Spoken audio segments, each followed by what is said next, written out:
வணக்கம் and welcome to Madurai IAS academy. இன்னைக்கு நம்ம டெய்லி நியூஸ் பேப்பர் ரீடிங்ல தினமணி பேப்பர் பார்க்க போறோம். இன்னைக்கு வந்து February 17. இன்னைக்கு என்ன கரண்ட் அஃபேர்ஸ் கொடுத்துருக்காங்க நம்ம நியூஸ் பேப்பர் தான் அனலைஸ் பண்ணலாம். அதே மாதிரி எக்ஸாம் பாயிண்ட் ஆஃப் வியூல வந்து கொஸ்டின்ஸ் வந்து கரண்ட் அஃபேர்ஸ் வந்து எப்படி கேட்பாங்க அந்த மாதிரி நம்ம வந்து பார்க்கலாம். ஸோ இன்னைக்கு வந்து பார்த்தீங்கன்னா ஒரு ஸ்கீமை பற்றி கொடுத்துருக்காங்க. முதல்வரின் காக்கும் கரங்கள் திட்டம். முதல்வரின் காக்கும் கரங்கள் திட்டம் இது யாருக்குன்னா முன்னாள் படை வீரர் நலத்துறை அதுல இருந்து கொடுத்துருக்காங்க. இப்போ முன்னாள் படை வீரருக்காக ஒரு ஸ்கீம் கொடுத்துருக்காங்க. அதுதான் முதல்வரின் காக்கும் கரங்கள் திட்டம். இதோட சிறப்பம்சம் என்ன பார்த்தீங்கன்னா முன்னாள் இராணுவத்தினர் மற்றும் அவர்களின் வாரிசுதாரர்கள் தொழில் தொடங்க மூலதனமாக ரூபாய் 1 கோடி வரையிலான கடன் உதவி. ஸோ அவங்களுக்கு வந்து 1 கோடி ரூபாய் வரைக்கும் கடன் உதவி கொடுக்க போறாங்க. கடன் தொகையில் 30% மூலதன மானியம் வந்து கொடுக்க போறாங்க.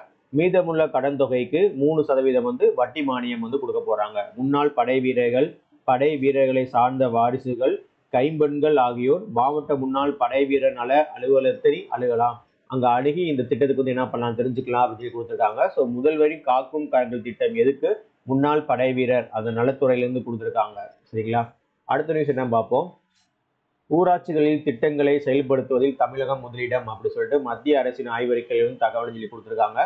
ஊராட்சிகளுக்கு அதிகார பகிர்வு அளித்து திட்டங்களை செயல்படுத்துவதில் தமிழகம் முதலிடத்தில் உள்ளதாக மத்திய அரசின் ஆய்வறிக்கையில் தெரிவிக்கப்பட்டுள்ளது.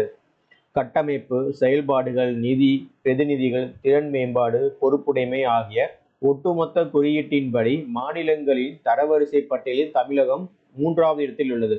ஸோ ஓவரால்ல ஊராட்சி திட்டங்கள்ல பார்த்தீங்கன்னா 3rd ரேங்க் இருக்கு. ஊராட்சிகளின் கடமைகள் மற்றும் பொறுப்புகளை செயல்படுத்தும் விதத்திலும் அதிகார பகிர்வு அளித்து திட்டங்களை நடைமுறைப்படுத்தும் விதத்திலும் தமிழகம் முதலிடத்தில் உள்ளது.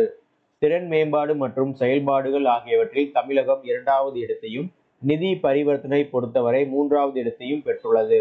மற்ற மாநிலங்களுடன் ஒப்பிடுகையில் தமிழக ஊரக திட்டங்களில் ஊராட்சிகளின் ஈடுபாடு மிகவும் உயர்ந்த தரத்தில் உள்ளது என்பதை இந்த அறிக்கை மூலம் நம்ம வந்து தெரிஞ்சுக்கலாம் அப்படின்னு சொல்லியிருக்காங்க.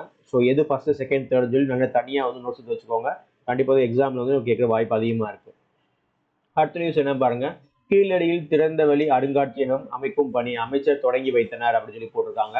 சிவகங்கை மாவட்டம் திருப்புவனம் அருகே கீழடியில் திறந்தவெளி அருங்காட்சியகம் அமைக்க தமிழக முதல்வர் மு.க. ஸ்டாலின் அண்மையில் காணொலி காட்சி வாயிலாக அடிக்கல் நாட்டினார் அப்படின்னு சொல்லி போட்டிருக்காங்க. ஸோ கீழடி பத்தி நிறைய இன்ஃபர்மேஷன்ஸ் வந்து கொடுத்துருக்காங்க. சிந்து சமவெளி நாகரிக காலகட்டத்தில் தமிழர்கள் பண்பாடு கலாச்சாரத்துடன் வாழ்ந்ததற்கான அடையாளம் இந்த ஆராய்ச்சியில் கண்டறியப்பட்டுள்ளது. அத்துடன் உலக வரலாற்றில் 2600 ஆண்டுகளுக்கு முன்னரே பண்பாடு கலாச்சாரத்துடன் வாழ்ந்த பெருமை தமிழர்களுக்கு இருந்ததாக கூறப்பட்டுள்ளது. மேலும் நமது முன்னோர்கள் நாகரிக ஆபரணங்களை பயன்படுத்தி எழுத்துச்சுவடிகள், தற்காப்புக்காக பயன்படுத்திய ஆயுதங்கள், கட்டுமான பொருள்கள் என பல்வேறு பொருள்கள் இதுவரை நடைபெற்ற ஆராய்ச்சிகளின் மூலம் கண்டறியப்பட்டன. கீழடி, மணலூர், கொந்தகை, அகரம் ஆகிய பகுதிகளில் தொல்லியல் துறையின் மூலம் இதுவரை 9 கட்ட அகழாய்வு ஆராய்ச்சி பணிகள் மேற்கொள்ளப்பட்டுள்ளன. இதுவரைக்கும் கீழடி, மணலூர், கொந்தகை, அகரம்ல வந்து 9 ஸ்டேஜஸ் ஆஃப் அந்த அகழாய்வு ரிசர்ச் வந்து பண்ணியிருக்காங்க. தற்போது 10ஆம் கட்ட அகழாய்வு வந்து நடைபெற்று வருகிறது அப்படின்னு சொல்லியிருக்காங்க. ஸோ கீழடியில திறந்தவெளி அருங்காட்சியகம் அமைக்கும் பணி அமைச்சர்கள் வந்து தொடங்கி வச்சிருக்காங்க. அடுத்து 60 கோடி பேர் பேசும் இந்தி ஐநாவுக்கு மிகவும் முக்கியமானது அப்படின்னு சொல்லிட்டு ஐநா வந்து சொல்லியிருக்காங்க. 60 கோடி பேர் பேசும் இந்தி ஐநாவுக்கு மிகவும் முக்கியமானது.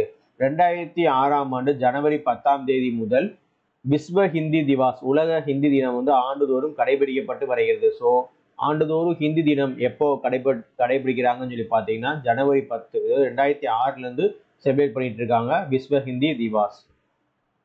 அடுத்த நியூஸ் என்ன பாருங்க. பிரேசிலில் ஜூலை 6-7 பிரிக்ஸ் உச்சி மாநாடு. பிரேசிலின் ரியோ டி ஜெனீரோ நகரில் ஜூலை 6-7 ஆகிய தேதிகளில் பிரிக்ஸ் கூட்டமைப்பின் வருடாந்திர உச்சி மாநாடு நடைபெற உள்ளது அப்படின்னு சொல்லியிருக்காங்க. ஸோ இந்த வருஷம் நடப்பாண்டில் பிரிக்ஸுக்கு தலைமை யார் வகிக்கிறாங்கன்னா பிரேசில் இருக்கு. ஸோ பிரேசில் ரியோ டி ஜெனீரோல வந்து ஜூலை 6-7 வந்து அந்த மாநாடு வந்து நடக்க போகுது. இந்த பிரிக்ஸ் மாநாடு வந்து 2009 பிரேசில், ரஷ்யா, இந்தியா, சைனா ஆகிய 4 நாடுகள் சேர்ந்து தான் நிறுவனாங்க. பிரிக்ஸ்ன்னு சொல்றது பிரிக்னு இருந்துச்சு, BRIC தான் இருந்துச்சு. So Brazil, Russia, India, China இந்த 4 நாடு சேர்ந்து 2009 ஸ்டார்ட் பண்ணாங்க. அதுக்கப்புறம் 2010 சவுத் ஆப்பிரிக்கா சேர்ந்ததுக்கு அப்புறம் அது வந்து பிரிக்ஸ் அப்படின்னு சொல்லி மாத்திட்டாங்க.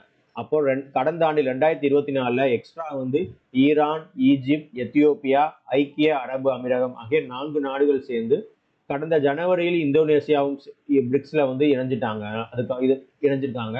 அதுக்கப்புறம் புதுசா இணையருக்கு டர்க்கி, அஜர்பைஜான், மலேசியா ஆகிய நாடுகள் வந்து இணையருக்கு முறைப்படி விண்ணப்பம் வந்து கொடுத்துருக்காங்க. ஸோ இது வரைக்கும் பிரிக்ஸை பற்றி நிறைய விஷயங்கள் கொடுத்துருக்காங்க. ஸோ பிரிக்ஸில் வந்து நிறைய விஷயங்கள் வந்து பேச போகிறாங்க. ஜூலை 6, 7 அதை பற்றி இன்ஃபர்மேஷன் கொடுத்துருக்காங்க. அடுத்து சர்வதேச விண்வெளி நிலைய பயணம் மாற்றுத்திறனாளி வீரருக்கு அனுமதி அப்படின்னு சொல்லி கொடுத்துருக்காங்க. சர்வதேச விண்வெளி நிலையத்துக்கு இப்போ பார்த்தீங்கன்னா ISS அப்படி சொல்லுவாங்க, இன்டர்னல் ஸ்பேஸ் அப்படின்னு சொல்லி சொல்லுவாங்க. உலகின் முதல் மாற்றுத்திறனாளி விண்வெளி வீரராக செல்வதற்கு ஜான் மெக்பாலுக்கு ஐரோப்பிய விண்வெளி முகமை அனுமதி அளித்துள்ளது. பிரிட்டனை சேர்ந்த அறுவை சிகிச்சை மருத்துவர் ஜான் மெக்பால் விபத்து ஒன்றில் காலை இழந்த அவர் மனம் தளராமல் பாராலிம்பிக் போட்டிகளில் பங்கேற்றார் அப்படின்னு போயிருக்காங்க. ஜான் மெக்பால் வந்து சர்வதேச விண்வெளி நிலைய பயணம் வந்து போறாங்க. மாற்றுத்திறனாளி ஃபர்ஸ்ட் மாற்றுத்திறனாளிகள் இந்த மாதிரி செல்றது வந்து இதுதான் அப்படின்னு சொல்லி சொல்லியிருக்காங்க. ஸோ ஜான் மெக்பால் பிரிட்டனை சேர்ந்தவங்க. சரிங்களா? ஸோ இதான் இன்னைக்கான முக்கியமான current affairs and news paper analysis. So current affairs வந்து எக்ஸாமில் ரொம்ப முக்கியம். குரூப் 1, குரூப் 2, குரூப் 4 இருக்கும். ஸோ ரெகுலராக கரண்ட் அஃபேர்ஸ் நம்ம வீடியோஸ் போஸ்ட் பண்ணுவோம். டெய்லி நோட்ஸ் எடுத்து வச்சுக்கோங்க. நாளைக்கு நம்ம தினமணியில் முக்கியமான கரண்ட் அஃபேர்ஸ் என்ன சொல்லி பார்க்கலாம். நன்றி, வணக்கம்.